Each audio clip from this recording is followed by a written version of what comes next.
Bulletin की शुरुआत हम करेंगे आज की बड़ी और अहम खबर के साथ, क्योंकि केंद्रीय गृह मंत्री ने राजनीति में नैतिकता सुनिश्चित करने के लिए लोकसभा में 3 नए बिलों को पेश किया है।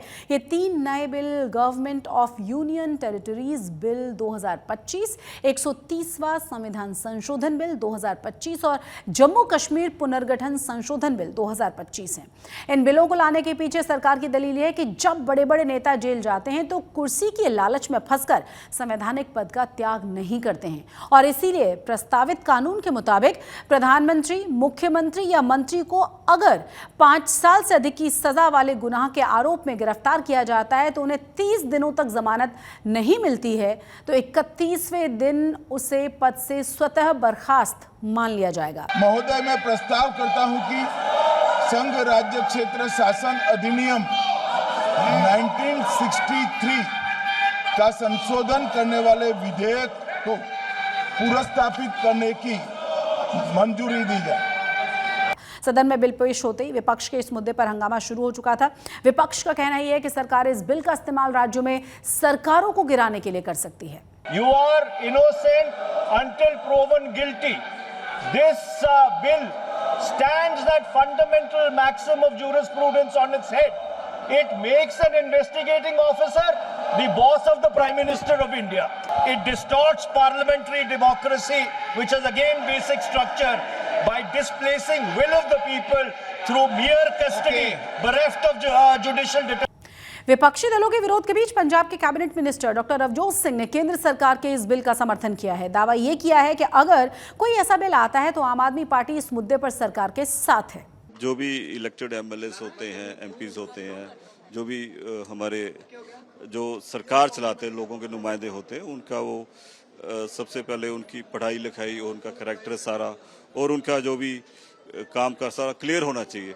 अगर ऐसा कोई बिल आ रहा है तो जैसे भी होगा हमारी पार्टी एकमत से उनका हम संवाद करेंगे कि, लेकिन उसके ये भी होगा कि उनका वो वाकई जो जिस मसले में वो गए हैं जेल में, ठीक है, उनका वो उनके ऊपर वो वेरीफाई भी होना चाहिए। चंडीगढ़ के सेक्टर 35 में पंजाब सरकार की ओर से मिशन रोजगार के तहत आज 271 युवाओं को नियुक्ति पत्र सौंपे गए और इस मौके पर सीएम मान ने बताया कि उनकी सरकार में अब तक 55,201 युवाओं को रोजगार दिया जा चुका है। और इस मौके पर सीएम भगवंत मान ने पहले की सरकारों को लेकर जमकर तंज भी कसा है। सरकारी नौकरी पहला तो एक सुपना ही होंदी सी, कित्थे नहीं मिलनी, आपां नूं कोई मंत्री नहीं जानदा, अपने कोले पैसे नहीं हैगे। हुण सरकारी नौकरी पढ़ाई के बेस ते मिलती है, मैरिट के बेस ते मिलती है। पढ़ो,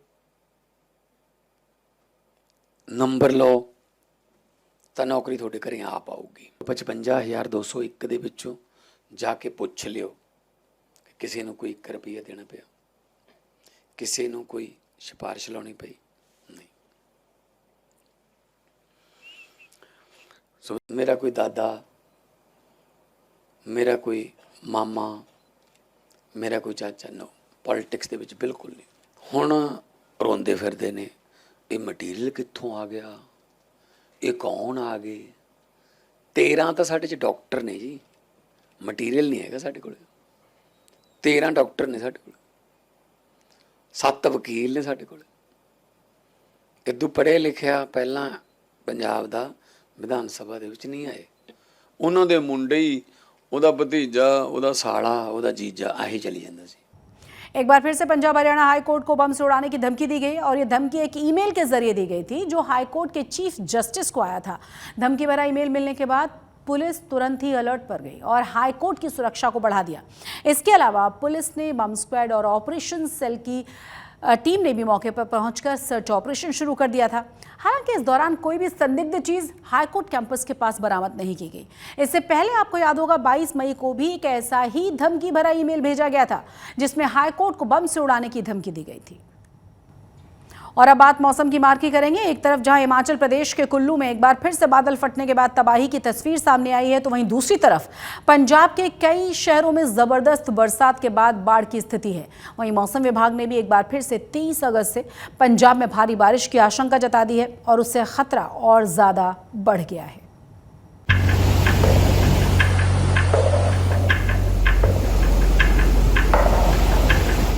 कुदरत का कहर कुल्लू पर एक बार फिर बरपा है। एक बार फिर कुल्लू में आई है तबाही। एक बार फिर कुल्लू में बादल फटा है। तस्वीरें गवाही दे रही है कि सैलाब कितना तेज रहा होगा। ये कारें धंसी पड़ी है, इनको निकाला जा रहा है। इसी तरह ये बाइक बह के आई है। जिनका सामान बह गया वो तलाश रहे हैं, मलबे को हटाया जा रहा है। 4 बजे के पास बहुत बड़े जोर का एक धमाका हुआ, जिससे हम अलर्ट हो गए कि ये क्या होगा, और बहुत बारिश हो रही। तो माहौल तो बहुत खराब था, क्योंकि पानी बहुत स्पीड में था, पत्थर आपस में बज कर आ रहे थे। तो एक डरावना माहौल, अंधेरे के समय में आप समझ सकते हैं कि आपको कुछ दिख नहीं रहा है, लेकिन सिर्फ आप आवाज से सुन पा रहे, तो ये बहुत ज्यादा डर मतलब माहौल था उससे। जैसे मार्च में भी आया था, वैसा ही हुआ इस बार भी। तो थोड़ी मिट्टी ने रिपेयरिंग कर दी थी, तब ये नाला जो है रोड में नीचे गया। अभी जो इस साइड इसमें डाइवर्ट हो गया। यहाँ कुछ गाड़ियाँ फंसी हुई थी, कुछ बाइक थे, बाइक भी फंसे रहे और गाड़ियाँ भी। बिजली कड़ी उस समय तो बहुत डर लगा और बहुत जोर से बारिश हो रही, ऐसा लग रहा था जैसे भूकंप आ गया। तो हम यहाँ नाले में आए और नाले में देखा तो बहुत ज़्यादा पानी बह रहा था।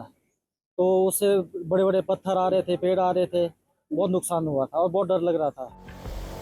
पहाड़ों पर त्राहिमाम मचा हुआ है, वहीं मैदानी इलाकों में हाल बेहाल है। ये तस्वीरें पंजाब के होशियारपुर जिले की है, जहां सड़कें पूरी तरह से बाढ़ के पानी में डूबी हुई है और पानी के तेज बहाव के बीच गाड़ियों का काफिला सड़कों पर से गुजर रहा है। बाढ़ प्रभावित जिलों में शामिल होशियारपुर में आज जमकर बारिश हुई है, जिसके चलते नदियों नालों में पानी का बहाव तेज हो गया है। प्रशासन का हंगारा इतने कोई आसा नहीं, किसी का बिल्कुल कोई नहीं, किसी भी गलों। सिर्फ पहले जिदा पानी आने तो कहते होंगे ਸੀ थोड़ा पानी 2-4 दिन आया, एक बारी आके हट गया 2-3 दिन, लेकिन नहीं कोई डर नहीं, घबराने की लोड़ नहीं, पानी बिल्कुल नहीं आता, ज्यादा नहीं आऊगा। तो मुड़ के साडा अज 13-14 दिन हो गए, पानी इतने 10 फुट 8 फुट 9 फुट पानी झोने के उत्ते है। बहुत बुरा हाल है लोगों का। जालंधर में भी भारी बारिश के चलते पूरे शहर में जल जमाव की स्थिति बन गई। शहर की गलियों में करीब 2 से 3 फीट तक पानी जमा होने के कारण लोगों का घरों से निकलना मुश्किल हो गया था। ये जालंधर शहर के एक अंडरपास की तस्वीर है, जहां अंडरपास में पानी भरने के कारण एक कार पानी में तैरती हुई दिखाई दी। कपूरथला में भी मेघ राजा जमकर बरस रहे हैं। हालात ये थे कि बारिश का पानी लोगों की दुकानों के अंदर घुस गया था। सड़क पर खड़ी कारें पानी में आधी डूब चुकी थी। जोरदार बारिश के बाद बाढ़ जैसे हालात हैं। मोहाली में भी जालंधर और कपूरथला जैसे हालात थे। यहाँ भी भारी बारिश के चलते घुटने तक पानी जमा हो गया था, जिसके चलते सरपट दौड़ने वाली गाड़ियां पानी में रेंग रेंग कर चल रही थी।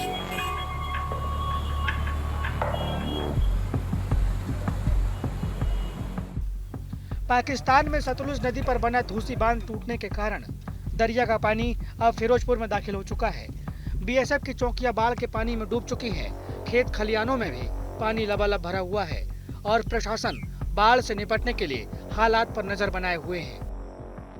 बहुत ज़्यादा मुश्किलां ने ते ਆਪਾਂ ਤਾਂ ਵੀ ਚਲੋ ਕਿਵੇਂ ਨਾ ਕਿਵੇਂ ਵੀ ਇਹ ਪਾਣੀ ਪਾਕਿਸਤਾਨ ਬਣਵਾਦਾ ਪਿਆ। ਪਾਕਿਸਤਾਨ ਦਾ ਬੰਨ ਟੁੱਟਾ ਪਾਕਿਸਤਾਨ ਦਾ। ਤਾਂ ਹੁਣ ਪਾਣੀ ਤੇਜ਼ੀ ਨਾਲ ਵਧ ਰਿਹਾ। ਹਾਂ ਪਾਣੀ ਤੇਜ਼ੀ ਨਾਲ ਹੀ ਵਧ ਰਿਹਾ। ਵੇਖਾ ਸਵੇਰੇ ਮੈਂ ਆ ਉੱਤੇ ਪਿਛਾਂ ਹੀ ਹੁਣ ਤਾਂ 2-3 ਕਿੱਲੇ ਆਗਾ ਹੋਰ ਵਧ। ਪੋਸਟ ਤੇ ਵੀ ਪਾਣੀ ਵਧ ਜਾਏਗਾ। ਹਾਂਜੀ ਬੀਐਸਐਫ ਦੀ ਪੋਸਟ ਨੂੰ ਤਾਂ ਬੜਾ ਹੀ ਜਾਂਦਾ ਹੁਣ ਪਾਣੀ ਆਪਣੇ ਸਾਹਮਣੇ ਹੀ। ਹਾਲਾਤ ਇਸ ਤਰ੍ਹਾਂ ਹੈਗੇ ਨੇ ਵੀ ਰਾਤ ਪਾਕਿਸਤਾਨ ਦੀ ਸਾਈਡ ਦੇ ਨਾਲ ਇੱਥੇ ਕੰਡਿਆਲੀ ਧਾਰ ਲੱਗੀ ਵੀ 0 ਪੁਆਇੰਟ ਤੇ ਉੱਥੋਂ ਰਾਤ ਪਾਕਿਸਤਾਨ ਦੀ ਸਾਈਡ ਤੋਂ ਬੰਨ ਟੁੱਟਿਆ ਸੀ ਤੇ ਉਹ ਬੰਨ ਟੁੱਟਿਆ ਸੀ ਤੇ ਉੱਥੋਂ ਪਾਣੀ ਜਿਹੜਾ ਹੈਗਾ ਸੀ ਕਾਫੀ ਤੇਜ਼ ਰਫ਼ਤਾਰ ਨਾਲ ਇੱਧਰ ਸਾਡੇ ਇਲਾਕੇ ਵਿੱਚ ਸਾਡੇ ਪਿੰਡਾਂ ਵਿੱਚ ਆ ਰਿਹਾ ਹੈ ਅਤੇ ਅਸੀਂ ਇਹ ਮੰਗ ਕਰਦੇ ਹਾਂ ਵੀ ਪ੍ਰਸ਼ਾਸਨ ਨੂੰ ਵੀ ਅਤੇ ਸਰਕਾਰ ਨੂੰ ਵੀ ਸਾਡੇ ਜਿਹੜੇ ਇੱਥੇ ਪਿੰਡ ਨਵੀਂ ਗੱਟੀ ਰਾਜੋਕ ਦੇ ਨਾਲ ਇੱਕ ਘਰ ਬੈਠੇ ਨੇ 45-60 ਘਰ ਬੈਠੇ ਨੇ ਤੇ ਹੋ ਸਕਦਾ ਵੀ ਰਸਤੇ ਤੋਂ ਵੀ ਕ੍ਰਾਸ ਕਰਨ ਲੱਗ ਪਏ ਉਹਨਾਂ ਦਾ ਇੱਥੋਂ ਨਿਕਲਣਾ ਵੀ ਮੁਸ਼ਕਲ ਹੋ ਜਾਏ। ਜਿੱਥੇ ਆਪਾਂ ਖੜੇ ਪਿੰਡ ਗੱਟੀ ਰਾਜੋਕ ਏਰੀਆ ਤੇ ਪਾਕਿਸਤਾਨ ਦੇ ਹੱਦ ਦੇ ਨਾਲ ਲੱਗਦਾ ਬਾਰਡਰ ਤੇ ਬਿਲਕੁਲ ਹੈ ਤੇ ਜਿਹੜਾ ਇਹ ਏਰੀਆ ਇਸ ਟਾਈਮ ਤੇ ਪਾਣੀ ਦੇ ਰਾਤ ਦੇ ਚ ਤਾਂ ਖਰਾਬ ਹੀ ਲੱਗ ਰਿਹਾ ਜੋ ਦੇਖਣ ਨੂੰ ਸਾਨੂੰ। ਫਸਲ ਇਸ ਟਾਈਮ ਤੇ ਤਾਂ ਸਾਰੇ ਖੇਤਾਂ 'ਚ ਪਾਣੀ ਵੜਿਆ ਹੈ, ਪੂਰਾ ਉੱਤੋਂ ਤੱਕ ਨਹੀਂ ਭਰਿਆ ਤੇ ਬਾਕੀ ਖੇਤਾਂ ਦੇ ਵਿੱਚ ਪਾਣੀ ਸਾਰਿਆਂ 'ਚ ਕ੍ਰਾਸ ਹੋ ਚੁੱਕਾ ਹੈ। मौसम की मार किस कदर पड़ी है उसकी एक तस्वीर पंचकुला से आई है। पंचकुला की ये तस्वीर वायरल है, जिनमें मवेशी बहते हुए दिखाई दे रहे हैं। लोग पीछे से चीख पुकार कर रहे हैं और देख रहे हैं मवेशियों को बहते हुए। जालंधर से गौरव बस्सी, कपूरथला से सुकेत गुप्ता, फिरोजपुर से अक्षय गल्होत्रा के साथ आज तक ब्यूरो। पंजाब के फागवाड़ा में ईडी ने बड़ी कार्रवाई करते हुए वाहिद संदन शुगर मिल, गोल्ड जिम और इससे जुड़े हुए कई ठिकानों पर छापेमारी की है। बुधवार को सुबह ही ईडी के करीब 50 से ज्यादा अधिकारी अलग अलग टीमों को बनाकर अलग अलग जगहों पर एक साथ पहुंच गए थे रेड करने के लिए। छापेमारी के दौरान अधिकारियों ने दस्तावेजों, इलेक्ट्रॉनिक्स उपकरणों और वित्तीय लेन देन के जुड़े रिकॉर्ड्स की गहन तलाशी ली है। सूत्रों के अनुसार ईडी की यह कार्रवाई मनी लॉन्ड्रिंग और वित्तीय अनियमितताओं से जुड़े एक मामले की जांच का हिस्सा है। लंबे समय से मिल रही और इसके मालिक जनरल वाहिद पर किसानों के लगभग 40 करोड़ रुपए से ज्यादा बकाया भुगतान न करने और सरकारी जमीन के दुरुपयोग जैसे गंभीर आरोप भी लगे हुए हैं। कई सालों से किसान इस बकाये की अदायगी को लेकर विरोध भी जता चुके हैं। ईडी अब जांच कर रही है कि कहीं इस रकम का इस्तेमाल अवैध लेन देन या मनी लॉन्ड्रिंग में तो नहीं किया गया है। फिलहाल ईडी ने आधिकारिक तौर पर छापेमारी के नतीजों पर बयान नहीं जारी किया। जलंधर में 19 साल की एक लड़की को नशीला पदार्थ पिलाकर रेप और अश्लील वीडियो बनाने के मामले ने तूल पकड़ लिया है। इस घटना को लेकर पंजाब राज्य महिला आयोग ने सो मोटो संज्ञान लिया है और सख्त कार्रवाई की मांग की है। आरोप यह है कि 19 साल की पीड़िता को पहले नशीला पदार्थ पिलाया गया, उसके साथ फिर रेप का वीडियो बनाया गया। आयोग ने पुलिस और प्रशासन से पूछा है कि इतनी गंभीर घटना के बावजूद समय पर कार्रवाई क्यों नहीं की गई। आयोग ने साफ किया है कि यदि पुलिस इस मामले में तुरंत सख्त कदम नहीं उठाती है तो आयोग खुद आगे दखल देगा।